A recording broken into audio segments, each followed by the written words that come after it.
ఇప్పుడు సోషల్ మీడియాలో ఎక్కడ చూసినా డైటీషియన్స్, న్యూట్రిషనిస్ట్ అని చెప్పేసి ఇది తింటే ఇదైపోతుంది, ఈ ఆయిల్స్ వాడొద్దు అని చాలా చెప్తున్నారు సార్.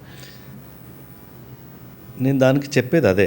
అంటే ఏదన్నా ప్రాబ్లం వస్తుంది, దానికి ఒకటే సొల్యూషన్ దేనికి ఉండదు. అంటే మనకి మితంగా తింటే ఆహారం, అమితంగా తింటే విషం. Yes. ఏదైనా అంతే. సో అవైలబిలిటీ ఉంది కదా అని చెప్పేసి ఎక్కువ తింటే వచ్చే కొన్ని డెఫినెట్లీ, ఎందుకంటే ప్రతి బాడీకి ఒక కెపాసిటీ ఉంటుంది.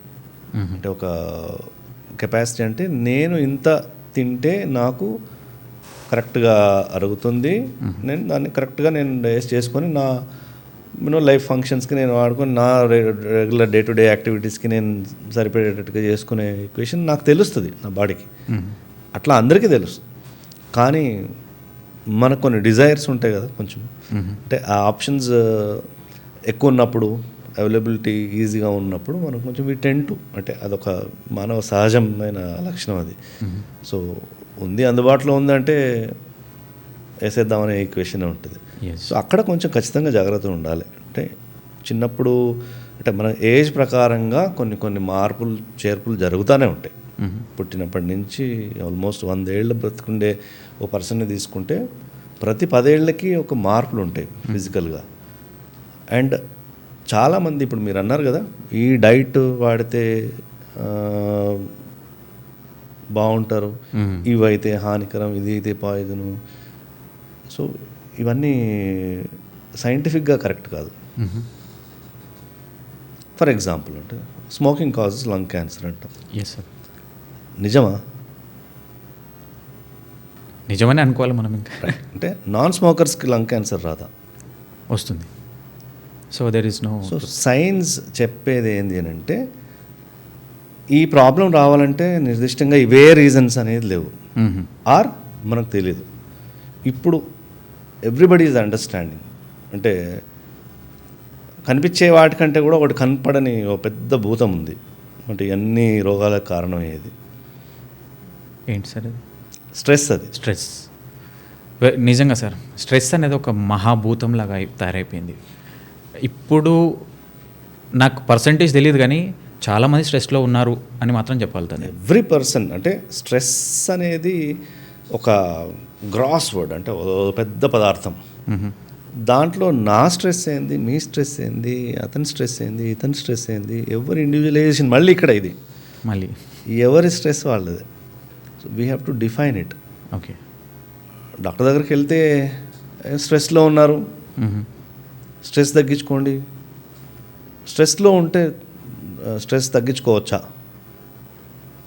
మీకేమన్నా అనుభవం ఉందా? అంటే మెడిటేషన్ చేయండి అంటారు, కొంచెం పీస్ఫుల్ ఉండడానికి ట్రై చేయండి, ఎక్కువ ఆలోచించండి. స్ట్రెస్లో ఉన్నప్పుడు అది ఆ కాన్సన్ట్రేషన్ రాదు కదా.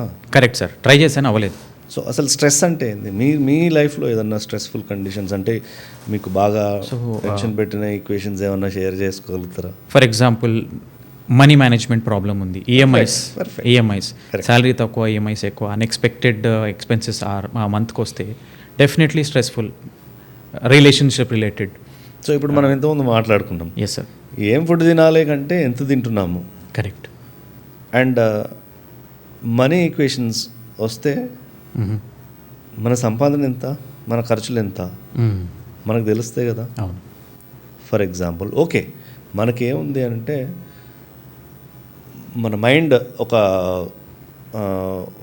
గమ్మత్తైన పదార్థం. అంటే బ్రెయిన్ అనట్లేదు నేను, మైండ్ అంటే ఆలోచించే విధానం, రియాక్ట్ అయ్యే మన పరిస్థితులకి మన రెస్పాన్స్.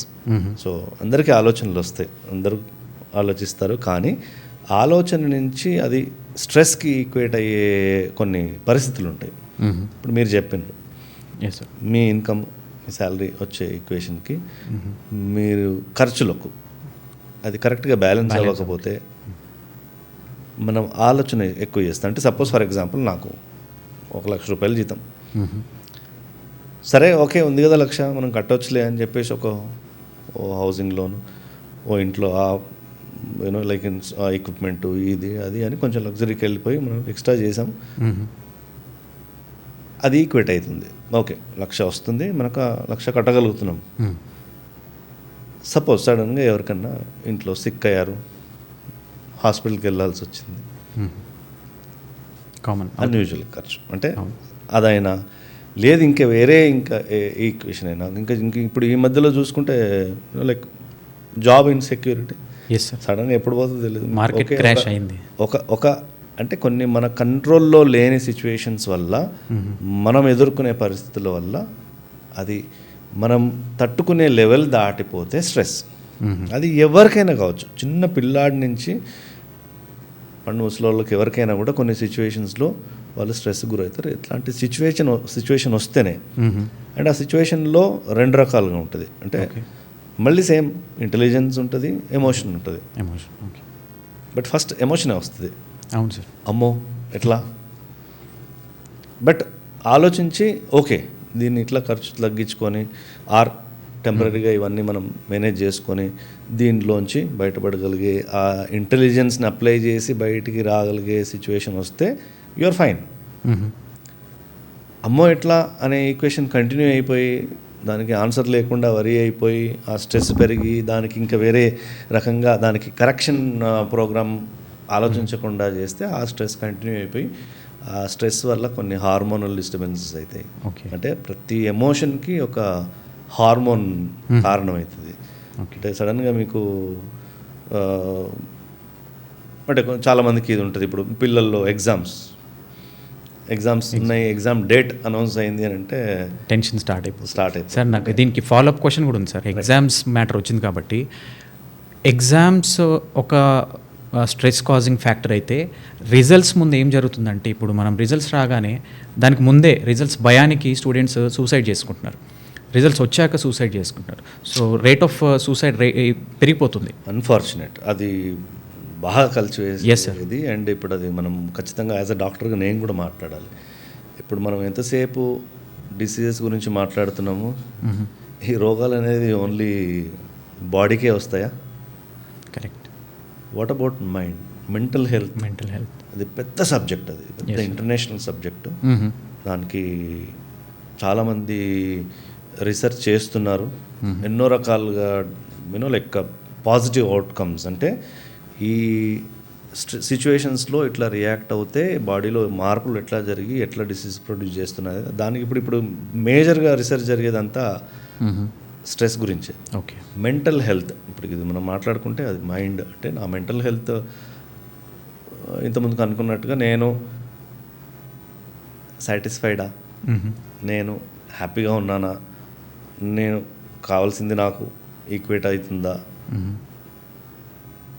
అవ్వకపోతే కోపప్ అయ్యేదాన్ని మెంటల్ హెల్త్ అంటాం. అంటే నేను అనుకున్నది జరగకపోతే నా స్వభావం బట్టి నేను ఎట్లా రియాక్ట్ అవుతున్నా అనే దాన్ని బట్టి నా బాడీ రెస్పాండ్ అవుతుంది.